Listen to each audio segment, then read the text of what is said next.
والله يدعو إلى دار السلام ويهدي من يشاء إلى صراط مستقيم.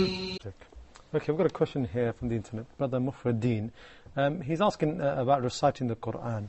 He says, is it compulsory to be in ablution before one can recite the Qur'an, Shaykh? There are two different opinions with this regard. There is an opinion which says touching the Qur'an requires tahara from both the major and the minor impurities, based on Allah's statement في سورة الواقعة لا يمسه إلا المطهرون, that should not be touched but by the purified ones, those who are pure. Of course, it is worth mentioning that some scholars say this is not referring to the Qur'an, and al-mutahharun are the angels, but many of the scholars have used this verse as a reference. To touch the Qur'an, you have to be in a state of tahara.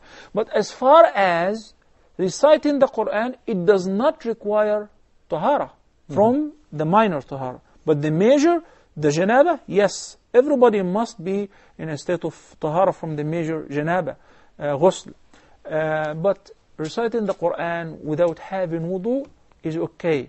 But of course, if you remember and you go back to the first episode of Correct Your Citation, we spoke in details about these ahkam, and specifically about the etiquette of reading and reciting the Qur'an. So amongst the etiquette of reading the Qur'an is to be in a state of tahara. It is not required though. Jazakallah khair.